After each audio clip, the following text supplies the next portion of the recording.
Good evening BPSC aspirants. मेरा नाम अमृत कुमार आदर्श है और मैं आप लोग के सामने डीकेटी चैनल के माध्यम से इंटरेक्ट कर रहा हूं। आज की इस वीडियो सेशन में जो है बीपीएससी की बचे हुए 10 दिन के अंदर जो है 66 मेंस की तैयारी आप किस तरह से करें कि आपकी सफलता सुनिश्चित हो सके। इस वीडियो में जो है आगे मैं विभिन्न पहलुओं को कवर करूंगा। इसमें मैं अपने परिचय को कवर करूंगा। शायद मेरे अनुभव से भी आपको काफ़ी कुछ सीखने को मिलेगा बीपीएससी के बारे में। दूसरी कि आप 10 दिन के अंदर की रणनीति क्या होनी चाहिए। तीसरी आपको अभी क्या करना चाहिए। फोर्थ आपको क्या नहीं करना है। पाँचवा कि आप आंसर्स को कैसे लिखेंगे, क्योंकि इंपॉर्टेंट ये है कि एग्ज़ाम के अंदर आप आंसर्स को कैसे लिखेंगे। सिक्स में मेरा अनुभव, माई एक्सपीरियंस, 4 अटैम्प्ट मैंने लगातार दिया है और बीपीएससी में मैंने 4 इंटरव्यू भी लगातार दिया है। 56वीं, 59वीं, 60, 62, 63 में ऑलरेडी चयनित हो चुका हूँ और 64वीं में भी मेरे 582 मार्क्स आए हैं। जीएस में पेपर 1 में 179 और जीएस 2 में 152 है। अगर दोनों को जोड़ दिया जाए तो 331 मार्क, शायद 64th में one of the highest mark in GS है। तो इसके बारे में भी आपको मेरे अनुभव से काफ़ी कुछ सीखने को मिलेगा। उसके बाद इम्पॉर्टेंट लास्ट मिनट टिप्स कि आप एग्ज़ाम के दौरान और एग्ज़ाम के पूर्व क्या करेंगे बचे हुए, ताकि आपके जो है मार्क्स ज़्यादा है और आपका सिलेक्शन सुनिश्चित हो जाए। बिकॉज मेंस जो है इम्पॉर्टेंट होता है सिलेक्शन का, साथ ही साथ जो है आपके जो है प्रीफरेंसेस जो है आपने पोस्ट भरी है उसको, आपके जो ड्रीम्स जो सर्विसेज है उसको पाने के लिए।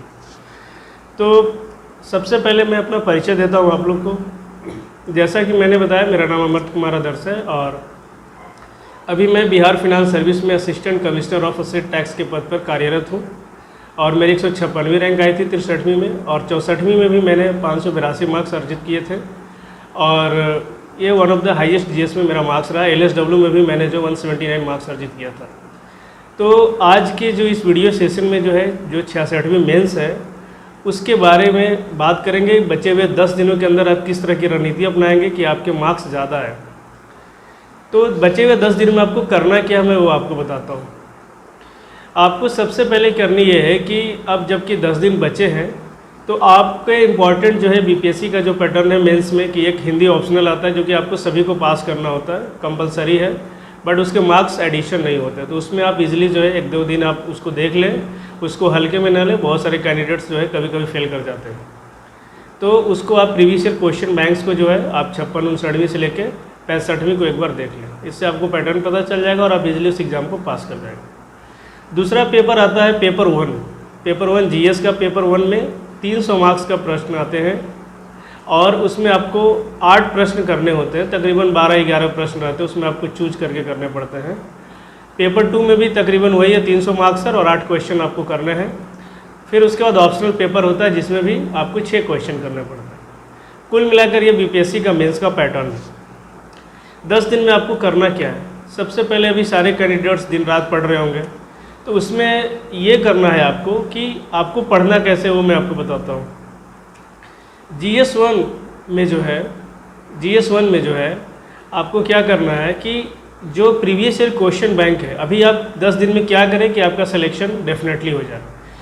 तो 10 दिनों के अंदर जो है अभी आपको करनी क्या है कि अभी 1 वीक का आप रूटीन बनाएं। जैसे आज 19 सपोज दैट है तो आप 25 तक का आप जो है रूटीन बनाएं। सबसे पहले आप जो previous year art and culture के जैसे 56, 59 से 65 है तो इनके सवाल को आप सॉल्व कर सकते हैं। मॉडल आंसर टाइप आप थोड़ा तैयार कर लें, फॉर्मेटिंग कर लें कि आपको इंट्रोडक्शन में सपोज दैट पटना कलम आएगा तो क्या लिखेंगे, पिक्चर आप कौन सा बनाएंगे, उसके कंटेंट आप क्या लिखेंगे और कंक्लूजन आप क्या करेंगे। ठीक है, तो इस तरह से जो मॉडल आंसर जो है 5-6 साल का आप तैयार कर लें। सेकेंड थिंग, स्टैटिक्स की बात करें तो स्टैटिक्स में आपको कुछ नहीं करना। अभी कोई भी टेस्ट सीरीज वगैरह मॉक टेस्ट वगैरह ना दे। सिंपल आप क्या करें, 56, 59 से लेके 65वीं तक के जो है आप स्टैटिक्स को 4 से 5 बार सॉल्व कर लेंगे विथ कैलकुलेटर।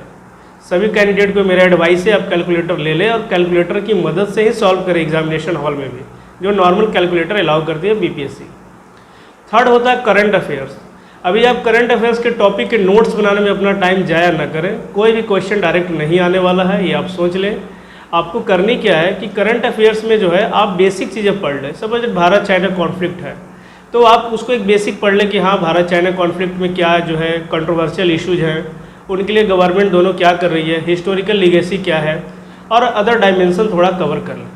क्वेश्चन क्या होता है कि आपको इंटरलिंकिंग करके दिया जाएगा। हो सकता है कि भारत चाइना विवाद में पाकिस्तान की भूमिका, साथ साथ भारत चीन विवाद में जो है भारत चीन विवाद का जो है आपको ग्लोबल परिदृश्य में जो है इसका क्या प्रभाव पड़ेगा। क्या आपको लगता है इन दोनों के बीच जो वार है या फिर जो वार की कंडीशन हो रही है या होती है वो जो है ग्लोबल लीडर बनने की दिशा में इंडो पैसिफिकेशन में या साउथ जो है एशिया में जो है एक बिगेस्ट पावर बनने की जो है होड़ है। तो इस तरह से कोई भी क्वेश्चन आपको डायरेक्ट नहीं मिलेंगे, आप बेसिक्स प्रिपेयर कर लें। सेकंड थिंग, अगर आपको लगता है जिन कैंडिडेट्स को कि मेरे नोट्स प्रिपेयर नहीं हुए या तो फिर मैं जो है पूरा प्रिपेयर नहीं कर पा रहा हूँ नोट्स या करंट के टॉपिक्स को, तो आप जो है बीते हुए 5-6 महीने के इंपॉर्टेंट टॉपिक्स को सिर्फ एक बार पढ़ लें। उससे भी आप जो है कुछ कंटेंट याद करके एग्जाम में प्रोड्यूस कर सकते हैं। अभी हर टॉपिक को याद करने या नोट्स बनाने की पेज में न पड़े, क्योंकि इससे आपका कुछ नहीं होने वाला। अल्टीमेटली आपका आउटपुट रेशियो 0 है। हमें 10 दिनों के अंदर उन चीज़ों पे फोकस करना है जिससे आपको आउटपुट रेशियो हाई मिले, आपके रिजल्ट आने के चांसेस बढ़े, आप उन चीज़ों को प्रोड्यूस कर सकते। आप कितना भी पढ़ लें, अगर आप उन चीज़ों को मेंस के एग्जामिनेशन में पेपर पे ऑन पेपर नहीं लिख रहे हैं ऑन द एग्ज़ाम डे, तो फिर सब कुछ बेकार है। अगर बात करें पेपर 2 की, तो इसमें इंडियन पॉलिटी आती है, बिहार पॉलिटी भी आता है। उसमें जो है आप बेसिक जो है प्रीवियस ईयर सॉल्व कर लेंगे या तो लक्ष्मीकांत के कुछ चैप्टर्स कर लेंगे विथ करंट अफेयर्स, तो आपका काफ़ी है।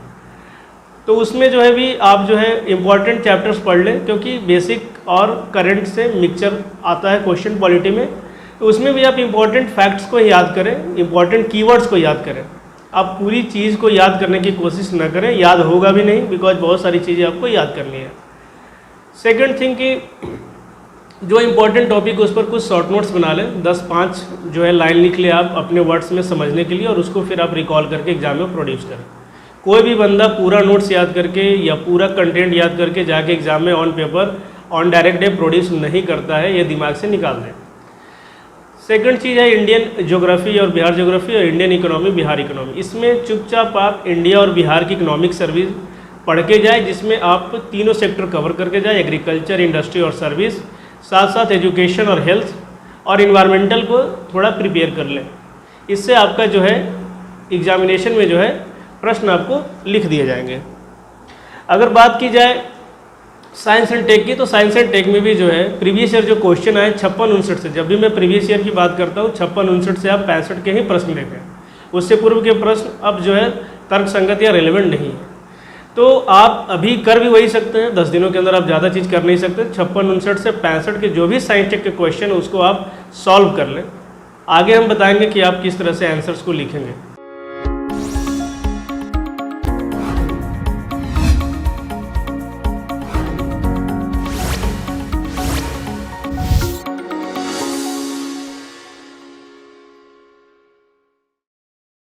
सिक्सटी आवर के प्लान में 20 आवर्स आज से जो है 24 तक 20-20 घंटा पेपर 1 को दे, पेपर 2 को दे और ऑप्शनल को दे। इसमें आपको करना क्या है कि 20 घंटे में आप स्ट्रेटजी बनाइए कि शुरू के 5-6 घंटे में 56-59 से 65 तक करेंगे। उसके साथ साथ जो है बाकी बचे हुए आवर्स में जो है आप जो है जिस पेपर का आप कवर कर रहे हैं उसका जो है इंपॉर्टेंट टॉपिक्स का 20-30 का आप जो है 5 से 10 पेज में हर सब्जेक्ट का, जैसे पॉलिटी है, इकोनॉमी है, 10-10 पेज में आप 30 से 40 टॉपिक का नोट्स बना लेंगे।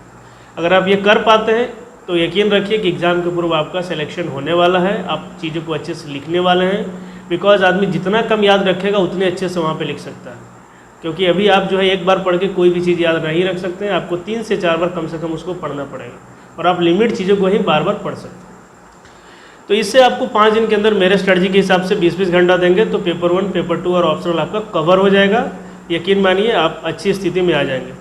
आपको क्या करना है बाकी 25 और 26 को, 27 से जैसे पेपर है, 25 और 26 को जो है आप क्या करेंगे कि जो जीएस है उसको आप रिवाइज कर लीजिए। जीएस 2 को आप कर लीजिए 25 को और जीएस 1 को 26 को, ठीक है। 27 को आपका पेपर 1 है, तो उसके बाद जो है आप हिंदी के साथ जो आप 26 को जो प्रिपेयर करेंगे पेपर 1 को करें, 25 को आप पेपर 2 को करें और 27 को आपका पेपर है तो पेपर 1 दे दीजिए, उसके बाद पेपर 2 को कीजिए और फिर ऑप्शनल को कीजिए। 24 तक सबको करें साथ में, पेपर 1, पेपर 2 और ऑप्शनल को साथ में। 25 को पेपर 2 करें फुल डे, फुल नाइट जितना पढ़ सकते हैं आप। उसके बाद 26 को आप क्या करेंगे, 26 को आप सिर्फ पेपर 1 करेंगे और 27 को आप पेपर 1 और हिंदी को आप दे देंगे। इस तरह से आपका जो है एग्ज़ाम में परफॉर्मेंस अच्छा हो जाएगा।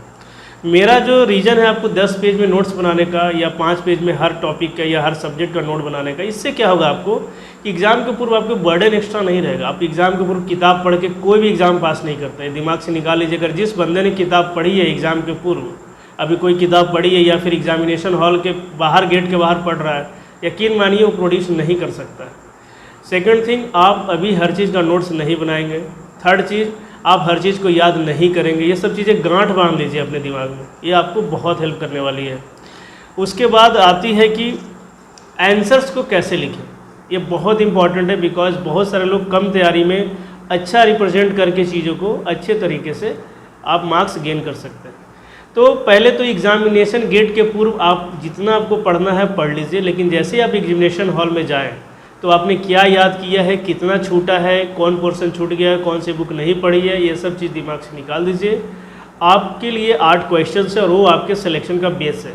तो उन 8 क्वेश्चन में अगर आप जो लिखते हैं वही आपका स्किल है और वही आपका आउटपुट होगा। करना क्या है आपको, जब भी कोई सवाल आप अटेंड करने जाएँ तो आंसर्स को लिखने का मैंने जो है निकाला था जो टेक्निक है, एंड बहुत सारे लोग जो है उसको फॉलो कर चुके हैं और हमने भी जो है कहीं ना कहीं से जो है सीखा है। तो ये सारी चीज़ें जो है एक्सपीरियंस बेस पे जो है कि जो वर्क कर रहा है, मैंने 4 मेंस लगातार दिया, जैसे बता रहा हूँ आपको 56, 59, 60, 62, 63 और 64, और by the grace of God मैंने चारों मेंस क्लियर किया है एंड हार्डवर्क आल्सो। तो ये मैं यकीन के साथ कह सकता हूँ कि ये चीज़ें आपको वर्क करने वाली है। और 64वीं में मैंने बताया जीएस में one of the highest marks है मेरे 179 एंड 152 मार्क्स। तो आपको करना क्या है कि एग्जाम्पल दूंगा, मैं एक सवाल देता हूँ आपके सामने और उसको मैंने कैसे लिखा है, साथ ही साथ वीडियो के आगे जो है आपको जो मेरा PDF या जो मतलब इमेज है जो मैंने लिखा है आंसर्स में, वो आपको मिल जाएंगे। तो सवाल ये था कि जैसे आप सभी को पता होगा बीपीएससी का फेवरेट सवाल है, साइंस एंड टेक का एक सवाल है कि भारत में न्यूक्लियर एनर्जी जनरेशन के कितने स्टेजेज हैं, उनका वर्णन करें, साथ साथ जो है किस तरह से भारत के विकास में सहायक है। सवाल ये रहता है। आपको जीएस में मार्क्स फेच करने का मैं एक जो है मास्टर ट्रिक बताता हूँ जो आपको फॉलो करनी है। अभी आप जिनका प्रिपरेशन बहुत अच्छा है उनको कोई ट्रिक की जरूरत नहीं, बिकॉज वो लगातार पढ़ाई कर रहे हैं, उनके एक्सपीरियंस से जो दे रहे हैं उनको पता है। लेकिन जो न्यू कमर्स है, जिनका तैयारी फुलफिल नहीं हो पा रहा है या तो फिर जिनको अंदर डाउट आ रहा है, उनके लिए ये है कि आप कोई भी जीएस के आंसर्स को, करंट अफेयर्स हो, पॉलिटी हो, आर्ट एंड कल्चर हो, या फिर इकोनॉमी हो, या तो ज्योग्राफी हो या साइंस टेक हो, आपको 5 स्टेजेस में लिखना है। सवाल कुछ भी पूछा जाए आपको 5 स्टेजेस में देना है। करना क्या है, एक सवाल के माध्यम से आपको बता देता हूँ। जैसे कि सवाल ये था कि भारत में किस तरह से जो है न्यूक्लियर एनर्जी का जनरेशन हुआ है, कि उनके स्टेजेस क्या है, और साथ ही साथ वो किस तरह से भारत के डेवलपमेंट में सहायक है। आप सबसे पहले जो है इंट्रोडक्शन लिखेंगे न्यूक्लियर एनर्जी का। इसमें आप क्या करेंगे, न्यूक्लियर एनर्जी जनरेशन भारत में जो है किस तरह से हुआ और किस तरह से डेवलपमेंट में सहायक है। तो इंट्रोडक्शन सबसे पहले लिखें। इंडियन न्यूक्लियर एनर्जी प्रोग्राम कब शुरू हुआ, ये बेसिक है। उनके फादर कौन थे, है ना, ये सब चीज़ें आप लिख दीजिए बेसिक। आपका परिचय कभी भी 2 से 3 लाइन में लिखे। परिचय में आपको 5 चीज़ में से कोई भी कोड करना है। आपको आइडिया दे रहा हूँ, इंट्रोडक्शन में कोई भी चीज़ आप कोड कर सकते हैं कोई भी क्वेश्चन में। जैसे आपको करना क्या, 5 में से कोई एक चीज़ आप कोड कर दें, या तो उस क्वेश्चन का आप डेफिनेशन लिख दें, नंबर 1 थिंग। नंबर 2 थिंग, कोई रिलेटेड डाटा लिख दें। सपोज दैट पॉवर्टी की बात कर रहा हूँ तो आप पॉवर्टी को डिफाइन कर सकते हैं। डेफिनेशन को आपको बेस देना है, WHO का दे सकते हैं, या नीति आयोग का दे सकते हैं, या कोई भी कमीशन का दे सकते हैं। क्लियर है। सेकेंड थिंग जो आपको करनी है, कोई डाटा दे दिया कि हाँ WHO का या ऑक्सफैम पॉवर्टी इंटरनेशनल ने इतना जारी किया, इंडिया में इतनी पॉवर्टी है। Second thing. थर्ड थिंग, कोई इवेंट का जिक्र कर सकते हैं कि पॉवर्टी जो है इसकी वजह से लोगों को जो है डेथ्स हुई है, या फिर कोई चीज़ें जो है न्यूज़ में आई है रिसेंटली जो कि न्यूज़पेपर में बड़ा ब्रॉड वे में चल रहा हो। ठीक है, तो आप इंट्रोडक्शन में परिभाषा लिख सकते हैं, कोई डाटा पुट कर सकते हैं, या तो फिर कोई भी जो है आप एक न्यूज़ लिख सकते हैं। इन तीनों में से कोई एक ही चीज़ आपको करनी है। इंट्रोडक्शन कभी भी 2 से 3 लाइन से ज़्यादा न लिखें। उसके बाद जो है आप जो है इसमें हिस्टोरिकल लिख सकते हैं कि भारत जो है किस तरह से न्यूक्लियर जनरेशन जो है, बैकग्राउंड जो होता है कि आप किस तरह से भारत न्यूक्लियर जनरेशन, एक शॉर्ट में, ज़्यादा लंबा डिटेल नहीं, उसमें भी बुलेट पॉइंट्स में कि इतना इतना ईस्वी में ये चीज़ हुआ। 54 में जैसे मैंने लिखा था department of atomic energy establish हुई। 60 में जो है होमी जहांगीर भाभा जो न्यूक्लियर एनर्जी पावर को ज्वाइन किया। सपोज दैट एक जस्ट एग्जाम्पल बता रहा हूँ मैं आपको। 3 से 4 पॉइंट आप लिखते हैं, मैंने लिखा था। फिर उसके बाद क्वेश्चन का जो बॉडी पार्ट है वो मेन पार्ट है। जैसे सवाल में पूछा गया कि न्यूक्लियर एनर्जी जनरेशन का स्टेजेस क्या है, तो आप पूरा फिगर बना के, जैसे मैं इसमें दिखा रहा हूँ आपको, ये आपको पिक्चर भी आप लोड हो जाएगी कि न्यूक्लियर एनर्जी जनरेशन का जो है एक पिक्चर है कि हाँ भाई किस तरह से न्यूक्लियर एनर्जी जनरेशन का जो है 3 स्टेजेस हैं। आप सबको पता होगी, बट आपको एग्जाम में बनाना है। तो इस तरह से जो है आप पहले जो है 3 स्टेजेस का पिक्चर बनाएंगे, फिर उनको एलोबरेट कर दीजिए। जैसे कि 3 स्टेजेस में जो है PHWR pressurised heavy water reactor आपको पता होगा, सेकंड में BR होता है, थर्ड में थोरियम वाली होती है। तो ये आप स्टेजेस बना के थोड़ा एलोबरेट कर दीजिए। लेकिन सवाल यहाँ तक ख़त्म नहीं हुआ है। हमने जो है इंट्रोडक्शन कवर कर लिया न्यूक्लियर एनर्जी जनरेशन का, उनके स्टेजेस को कवर कर लिया। अब ये पूछ रहा है कि डेवलपमेंट में कितना सहायक है। तो न्यूक्लियर एनर्जी जनरेशन जो है अगर होता है इंडिया में, तो इंडिया में ऑलरेडी एनर्जी क्राइसिस है, तो इससे क्या क्या बेनिफिट हो सकते हैं किस किस क्षेत्रों में, वो आप लिखेंगे। डिटेल लिखे, इकोनॉमी में क्या होगा, हेल्थ में क्या होगा, एंड R&D में क्या होगा, एंड इन्वायरमेंट पे क्या इम्पैक्ट पड़ेगा, इसको सोशल लाइफ पे क्या पड़ेगा, इंडिया की इकोनॉमी पे क्या पड़ेगी। ऐसे आप लिखे मल्टीपल एंगल में। हर आपने सब टॉपिक बनाना इकोनॉमी, लेकिन लिखना 2-2 लाइन है, ज़्यादा उसको डिटेल में नहीं जाना, बिकॉज क्वेश्चन का बॉडी पार्ट स्टेजेज है और सहायक पूछ रहा, तो आप अलग अलग तरीके से हर फील्ड में लिख देंगे। उसके बाद आप अपने तरीके से चैलेंजेस लिखेंगे कि इंडियन न्यूक्लियर एनर्जी प्रोग्राम से सिर्फ ये नहीं कि बेनिफिट होगा, इससे बहुत सारे चैलेंजेज आएंगे जो पूछा नहीं गया एग्जाम में, बट आपको लिखना है कि चैलेंजेस क्या क्या आ सकता है, हेल्थ पे क्या इसका दुष्परिणाम पड़ेगा, है ना। उसके साथ साथ जो है एजुकेशन पे क्या पड़ेगा, उसके साथ साथ जो है इन्वायरमेंट पे क्या पड़ेगा। तो ये सारी चीज़ें आपको लिखनी है। उसके बाद आप लिखें सजेशंस कि हाँ इंडियन न्यूक्लियर एनर्जी प्रोग्राम को जो है जारी रखना, बट एक किस तरह से जो आप सजेशन में देंगे कि साथ ही साथ ह्यूमन डेवलपमेंट के जो है राइट्स भी इंश्योर हो सके, साथ साथ कंट्री का नेशनल डेवलपमेंट भी हो सके। तो इनके बीच में किस तरह से फैब्रिकेशन को जो है स्ट्रेंथन किया जाए, तो उसमें आप सजेशंस में लिखेंगे और तब जाके आप जो है न्यूक्लियर एनर्जी जनरेशन का कंक्लूजन करेंगे। तो याद ये रखनी है कि कंक्लूजन में कभी भी जो है आप गवर्नमेंट के जो प्रोग्राम्स हैं उसके मतलब कि आपको सजेशंस देना, लेकिन आप उस प्रोग्राम के ही एंटी में ना कुछ लेंगे, बिकॉज गवर्नमेंट प्रोग्राम्स जो है गवर्नमेंट सोच के लाती है, काफ़ी रिसर्च के बाद लाती है। तो आप लूप होल्स लिख सकते हैं कि हाँ इसमें जो है इस तरह की चीज़ें हैं, खामियां हैं, तो हमें इस तरह का अप्रोच लेना चाहिए। सपोज पॉवर्टी के बारे में मैं कंक्लूड कर रहा हूँ, एग्जाम्पल दैट मैं समझा रहा हूँ आप लोगों को। तो पॉवर्टी क्या है? पॉवर्टी एक मल्टी डिप्राइवेशन है। पॉवर्टी सिर्फ आदमी को इकोनॉमिकल दिखता है, लेकिन पॉवर्टी मल्टी डिप्राइवेशन है।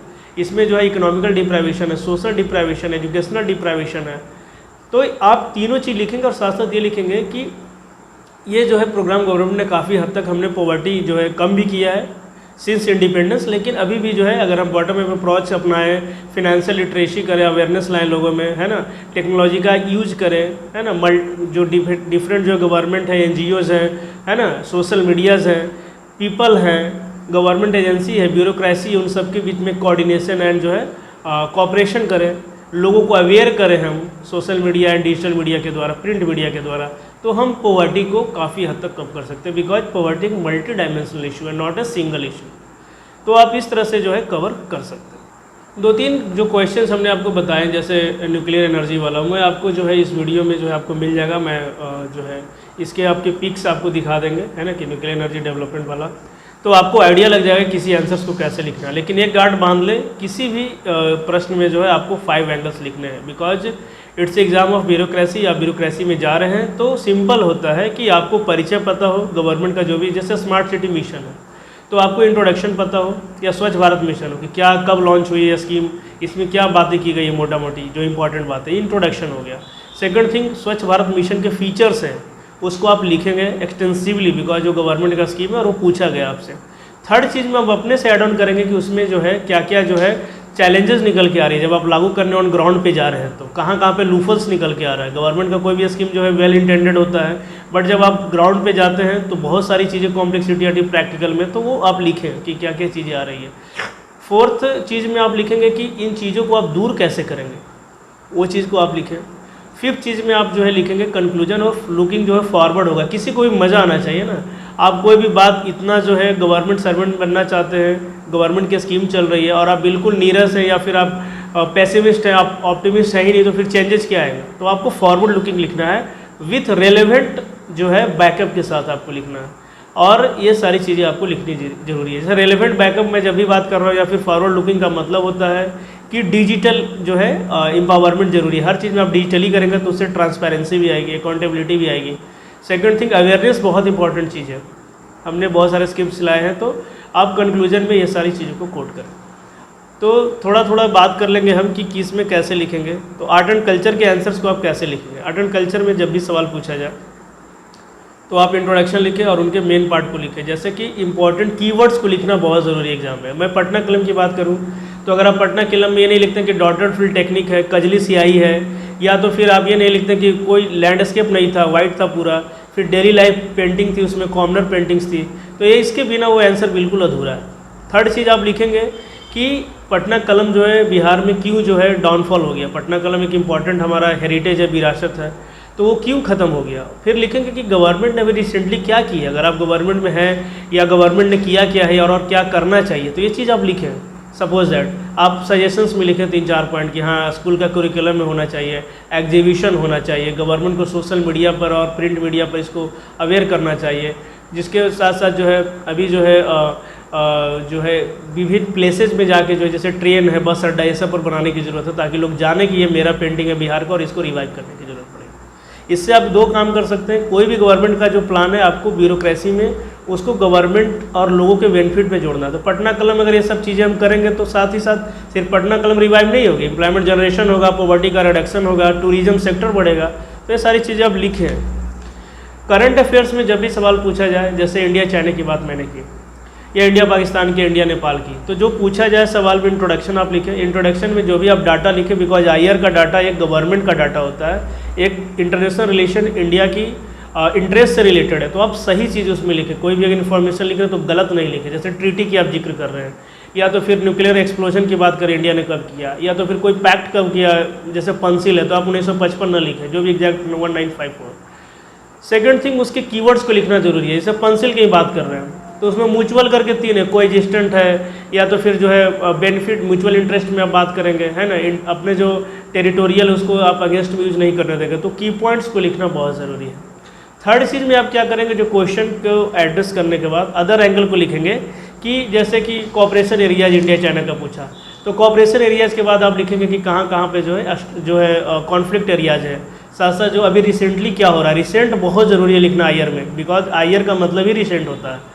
तो अभी रिसेंट हैपनिंग्स क्या हो रहा है, आफ्टर कोविड जो है क्या हो रहा है, इंटरनेशनल ग्लोबल जो सिनेरियो किस तरह से बदल रहा है, तो उसमें थोड़ा सा आप लिखें। और कंक्लूजन, कभी भी इंटरनेशनल रिलेशन का जो है, हम किसी कंट्री के दोस्त या दुश्मन नहीं होते, हमारे इंटरेस्ट होते हैं। तो हम किसी भी कंट्री के दोस्त या दुश्मन नहीं है, बल्कि हमारा ये है टारगेट कि हम अपने कंट्रीज़ के इंटरेस्ट को कैसे बढ़ाएं। उसके बाद स्टैटिक्स में आप स्टेप बाय स्टेप लिखे कैलकुलेटर की मदद से, है ना, उन सवालों को सॉल्व करें सबसे पहले जिनको में आपको जो है ईजी महसूस हो रहा है ना, उनको आप करें जो आप प्रैक्टिस कर चुके हो। पेपर 2 में आते हैं, पॉलिटी की बात कर रहे हैं। पॉलिटी में आप जब भी लिखें तो आप कीवर्ड्स लिखें, आर्टिकल्स सही यूज करें, अमेंडमेंट सही यूज करें, सुप्रीम कोर्ट जजमेंट सही यूज करें। ये जब आप यूज करेंगे तभी आपके मार्क्स आएंगे। और न्यूट्रलिटी बहुत मेंटेन करना चाहिए। पॉलिटिकल में आपको न्यूट्रलिटी मेंटेन करनी है। कभी भी आप पार्टी विशेष का जिक्र नहीं करेंगे जब आप आंसर लिखेंगे तो, है ना। कभी भी आप स्टेरियोटाइप, प्रीजुडाइस या तो फिर जो है किसी पार्टी या किसी भी एजेंडा से रिलेटेड आप जो डायरेक्ट कोई बात नहीं करेंगे। जब भी आप करेंगे बैक करेंगे। सुप्रीम कोर्ट का जजमेंट हो या एडीआर का रिपोर्ट हो, इलेक्शन कमीशन का रिपोर्ट हो या कोई कमेटी की रिपोर्ट हो, उसके आधार पर आप बात करेंगे, ठीक है।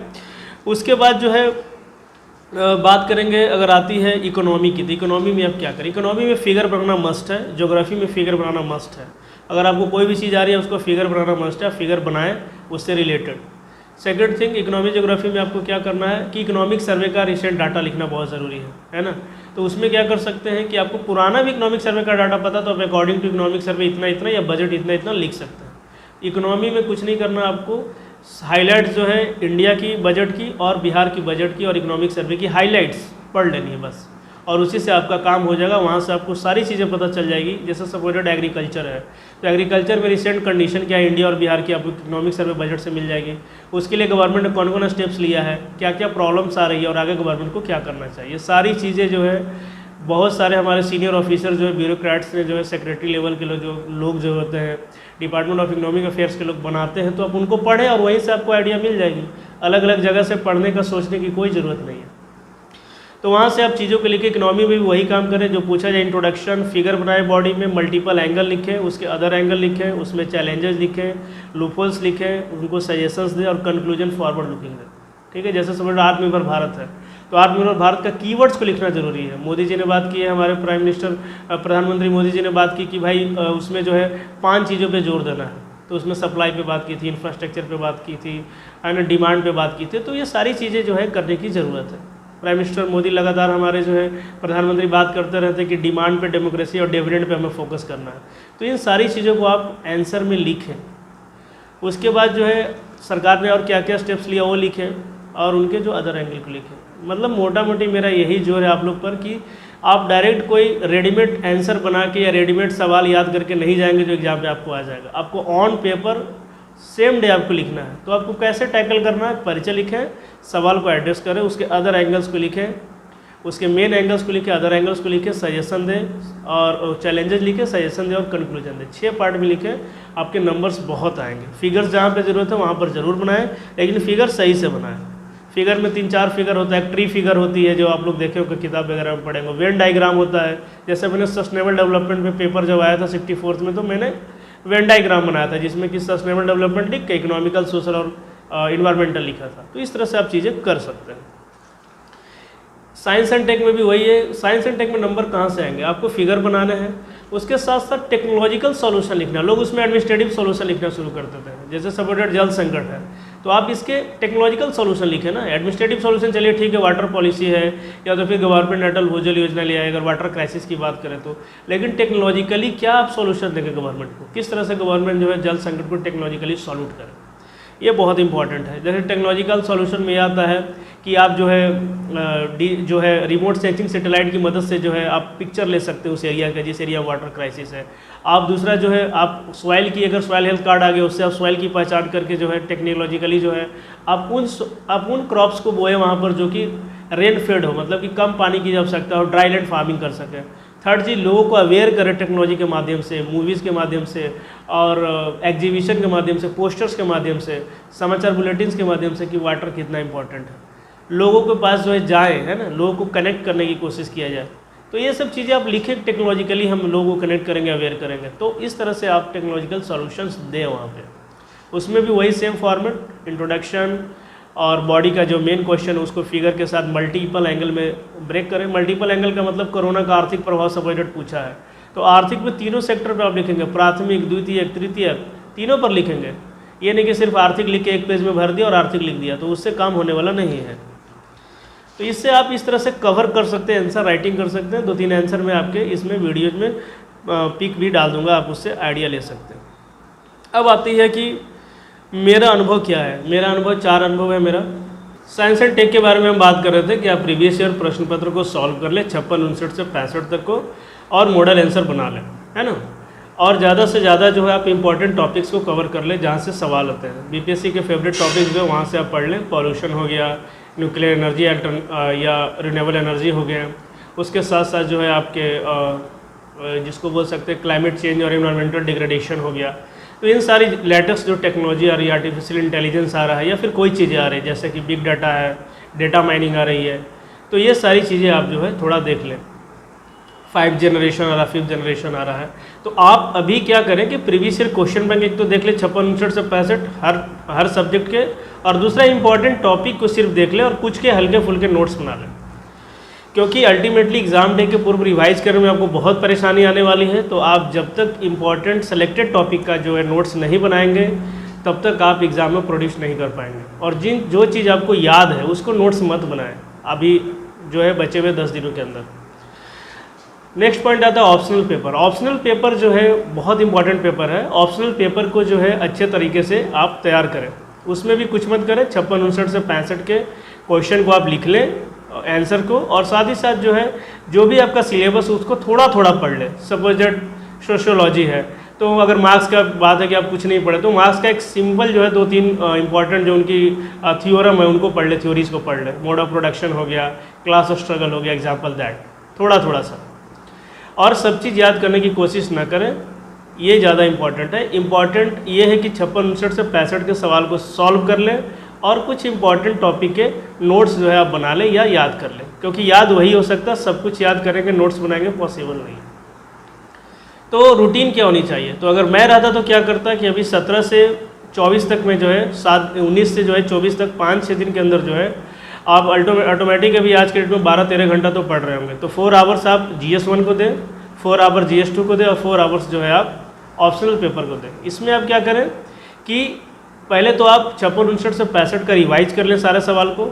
आप यकीन मानिए जो मैं बोल रहा हूँ, अगर उस चीज़ को अगर आप प्रैक्टिकली अगर आप कर पाएँ, क्योंकि एक लिमिटेशंस होता है इंसान को करने का, तो कोई भी स्टूडेंट्स या कोई भी कैंडिडेट्स इतना ही कर सकता है।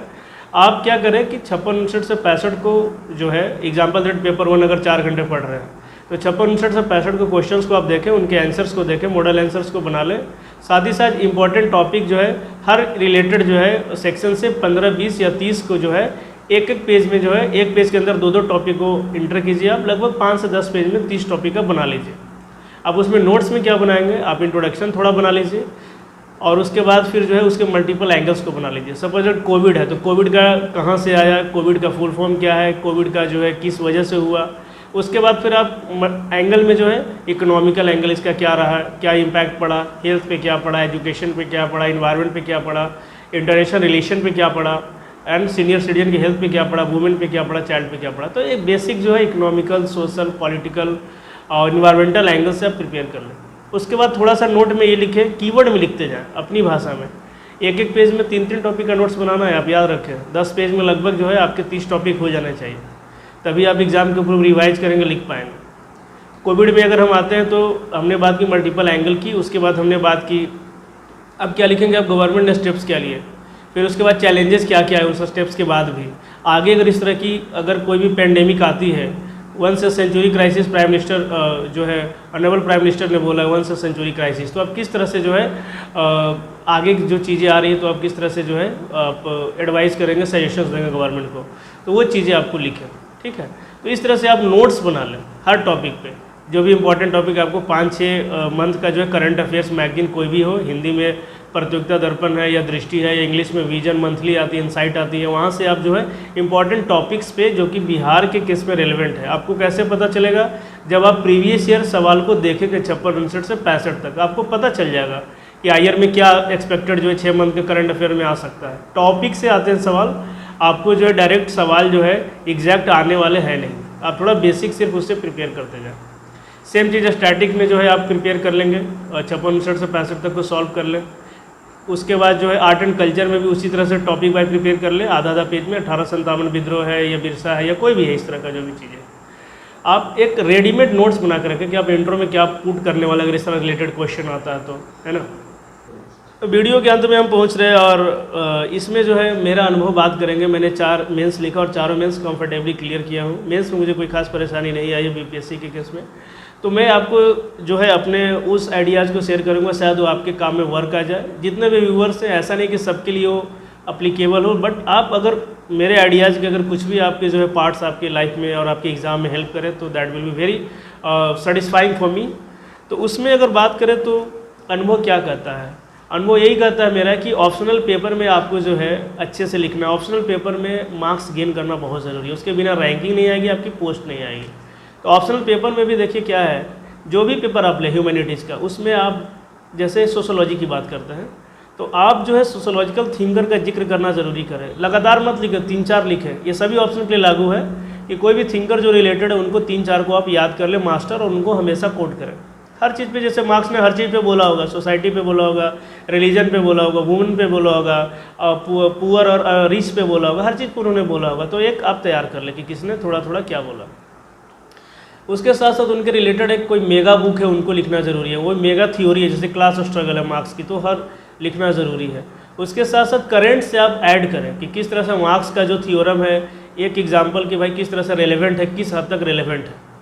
तो सवाल भी पूछा जाता है कि मार्क्स का जो है आपको लगता है कि जो थ्योरम है वो फेल हो चुका है भाई, कि अभी जो है कम्युनिस्ट जो है टाइम पे जो है पूरा कब्जा कर लेगी वर्ल्ड पे। इस तरह के जो भी सवाल आ रहे कंटेम्प्रेरी केस में, तो उस तरह की जैसे हिस्ट्री में आ जाता है कि इंडस वैली सिविलाइजेशन है सपोजेड, उससे आप किस तरह से स्मार्ट सिटी मिशन में जो है आप हेल्पफुल हो सकता है। तो आप थोड़ा क्रिटिकली कंटेम्प्रेरी इशू के साथ आप एनालाइज भी करते रहे, साथ साथ चीज़ों को उस तरह से पूछी जाएगी। फिगर्स ज़रूर बनाएं और कंक्लूजन हमेशा जो है ब्यूरोक्रेटिक होनी चाहिए, जिसमें कि फॉरवर्ड लुकिंग होना चाहिए, कंजूशनल ओरिएंटेड होना चाहिए, और जो है जो अगर ऑप्शनल पेपर है तो ऑप्शनल पेपर के बेस में बात होनी चाहिए।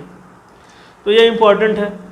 सेकंड थिंग यह है कि आप प्रिपरेशन कितना भी कर लें, ऑन द एग्ज़ाम डे सभी की हालत ख़राब रहती है, और बंदा जो है ये रहता है कोशिश में कि उनको रिकॉल ही नहीं होती एग्ज़ाम में, शुरुआती 1-15 मिनट 10 मिनट में।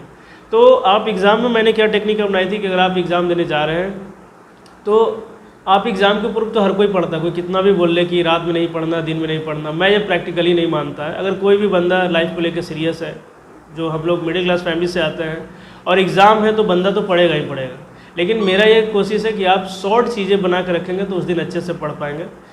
उतना तक पढ़ ले, गेट के अंदर जाएँ, ठीक है ना, एंड रिमेंबरिंग द गॉड कि जो होगा अब अच्छा ही होगा। एंड वहाँ के बाद आपको डाउन नहीं होना है, आपको ये विश्वास रखना है कि जितना मैंने प्रिपरेशन किया I will fight back very bravely. और आपको जो है कोई वहाँ पे लाइफ जाने वाली बात नहीं, लाइफ की कोई बात नहीं है। क्वेश्चन से 8 क्वेश्चन से उनको डील करना। शुरुआती सवाल मिलने के बाद अब 10 मिनट क्वेश्चंस को एनालाइज करें। बहुत बार हम क्वेश्चन गलत पढ़ते हैं और आंसर गलत लिख के आते हैं, क्योंकि प्रेशर होता है तो हम क्वेश्चन ही गलत पढ़ लेते हैं, आईआर का हो या तो फिर आर्ट एंड कल्चर का हो या तो कुछ भी हो। तो आप जो है उन चीज़ों को ध्यान से पढ़ें। 10 मिनट में क्वेश्चन को आइडेंटिफाई करके आपको किन किन सवालों को करना है। फिर आप ये डिसाइड करें कि हमको किस सेक्शन को पहले करना है, वो डिसाइड करें अच्छे से 10 मिनट में। फिर आप एक फ्रेमवर्क थोड़ा 36 पेज जो होता है उसमें लास्ट पेज में रफ लिख के जो है आप एक स्केलेटन तैयार कर लीजिए कि हाँ इस प्रश्न में मैं क्या लिखूंगा, क्योंकि आपको शुरुआत में वो चीज़ें याद रहती है। जैसे जैसे एग्जाम बढ़ता जाता है आप एग्जाम के जो है डायलेमा में, कॉन्डंड्रम में घुस जाते हैं, आपको आइडिया नहीं लगता कि टाइम कटा जा रहा है और आप जो है आंसर्स को जो चाहिए वो लिख नहीं पाते। तो आप 36 पेज में आप शुरू में ही जो है जो 8 क्वेश्चन आप सिलेक्ट किए हैं उनको जो है आप एक रफ आइडिया लिख लीजिए कि इसमें ये पॉइंट हम मतलब लिखेंगे एक पेज में। उसके बाद आने के बाद जो है सेक्शन को स्टार्ट कीजिए और लिखना शुरू कीजिए। थर्ड चीज़, आप एग्जाम में बहुत सारी चीज़ें नहीं लिख पाएंगे जो अभी आप तैयारी कर रहे हैं, याद कर रहे हैं, तो उससे घबराने वाली बात नहीं। जो चीज़ आप लिखें अच्छे लिखें। अच्छी राइटिंग लिखना बहुत मुश्किल है, बट फिर भी शुरुआती 3-4 क्वेश्चन तो ऐसे लिखें कम से कम एटलीस्ट रीडेबल हो। बिकॉज इंसान कोई भी आपकी कॉपी चेक करेगा तो ऐसा नहीं हो कि वो पढ़ ही नहीं पाए। जब पढ़ ही नहीं पाएगा तो आपको मार्क्स क्या देगा। नेक्स्ट बात आती है कि आप कौन सा पेन का यूज़ करेंगे। पेन जो आप पेन पहले से यूज़ कर रहे हैं वही पेन का यूज़ करें। ऐसा कुछ नहीं है कि ये पेन अच्छा काम करती है वो पेन अच्छा काम करती है। जो आप पहले यूज़ करें 3 रुपये का पेन भी अगर आपके लिए वर्क कर रहा है तो that will be very useful for you, वो आप लिखें। हाईलाइट हर पार्ट को न करें, हर पार्ट को हाईलाइट करने की ज़रूरत नहीं है, बिकॉज उससे कचपच आंसर हो जाता है। जो इंपॉर्टेंट चीज़ है उसी को करें। नेक्स्ट पॉइंट, बार बार चीज़ों को घुमा घुमा के न लिखें। यानी कि आपने शुरू में लिखा कि कोरोना जो है 2019 में आई और फिर बीच में आ रही कि कोरोना 2019 में आई, फिर लास्ट में भी कोरोना 2019 में आई, तो इस तरह से सवाल को न लिखें। नेक्स्ट पॉइंट, आप जो है कभी भी जो है दूसरे से कंपेयर करने की कोशिश न करें। अलग अलग का बंदा हो सकता है कि आपसे तेज़ लिख रहा हो, अच्छा लिख रहा हो, डायग्राम बना रहा हो, ये कर रहा हो, तो आप उससे डिस्ट्रैक्ट ना हो। कैलकुलेटर अपना खुद लेके जाए, किसी को न दे न किसी से ले, ये बहुत इंपॉर्टेंट बात है। उसके बाद ये है कि वाटर बोतल हो सके अलाउ है तो ले जाइए, है ना, कोई दिक्कत वाली बात नहीं। 2-4 मिनट से जो है कोई एग्ज़ाम में प्रॉब्लम नहीं आती है। आप टाइम स्केल में लिखने की कोशिश करें। सभी सवालों को लिखना इंपॉर्टेंट है। यानी कि 4 सवाल अच्छा लिखे और 2 छोड़ दिया सवाल, कभी ऐसी नहीं करनी है। आपको जो है सवाल सभी करके आना है, सभी सवालों को आपको लिखना है। उसके बाद ये होता है कि एग्ज़ाम में आउट ऑफ बॉक्स सवाल आए तो क्या करें। एग्ज़ाम का मतलब ही होता है आउट ऑफ बॉक्स। अगर एग्ज़ाम का मतलब ये हो कि आपको बता दिया जाए पहले कि ये सवाल आएंगे और आपको लिखना है तो सभी को लिख देगा। तो आउट ऑफ बॉक्स का मतलब कुछ नहीं है, जो आप पढ़ें उससे हो सकता है कि डेविएट करके करें, इंटरलिंक करके सवाल दें।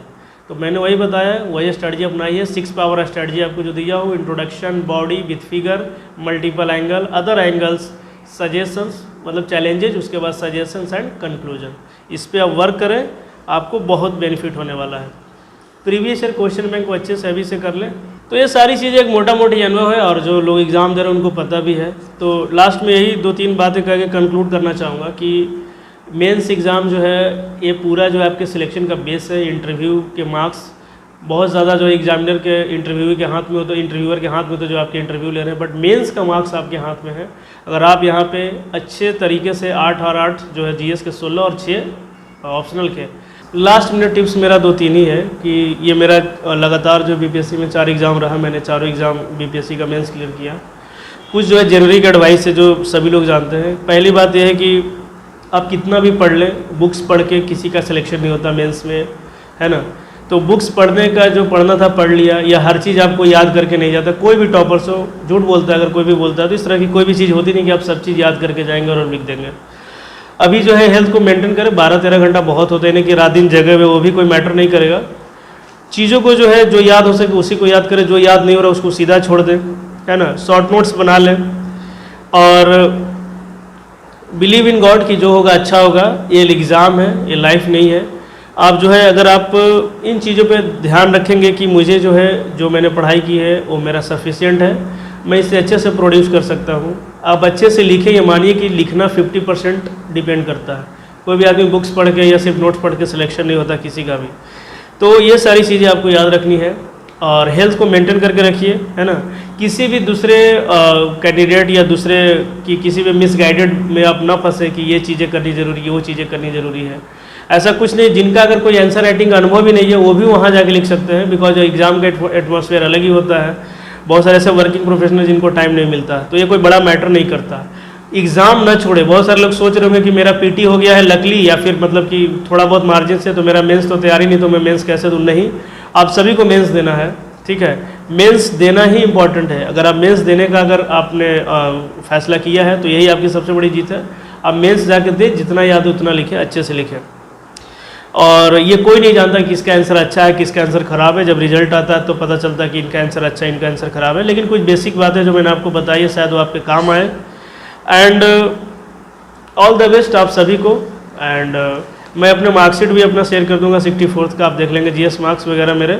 और साथ ही साथ जो है 2-3 आंसर का जो 1-2 आंसर का पिक है वो आपको भी दे दिया जाएगा, उससे आपको आइडिया लग जाएगा। और जो होना था वो हो चुका है, अब ज़्यादा टेंशन लेने की ज़रूरत नहीं है। अब अपनी तैयारी को अंतिम रूप दें, अच्छा से खाना खाएं, थोड़ा स्लीप लें, 12-13 घंटा पढ़ें, बहुत होता है अभी। और जो मैंने स्ट्रेटजी बताई है उसको फॉलो करें। आप कमेंट बॉक्स में अपने जो है सुझाव भी लिखें, मैं उनको पढ़ूंगा और हो सकता है तो आप लोग का आंसर भी करूंगा। तो आप उस पर कमेंट्स ज़रूर करें अपने जो है इस चैनल में जो अभी आप वीडियो देखेंगे मेरा 66 मेंस पर यह वीडियो। और सबको वंस अगेन ये टाइम हार्डवर्क करने का है, तो रूथलेसली आप लग जाएं बिल्कुल तरीके से, बिकॉज ये लाइफ की बात है। एंड सभी को जो है ये मेरी तरफ से बेस्ट ऑफ लक कि आप अच्छे से आंसर्स लिखें, because it's all about the, आपको अब आंसर लिखने पे सारी चीज़ें डिपेंड करती हैं, है ना। और अपने ऊपर बिलीफ रखें और आप सभी का जो है चयन हो। मेरी तरफ से यही जो है गुड लक है आपके लिए। एंड थैंक्स एंड जय हिंद।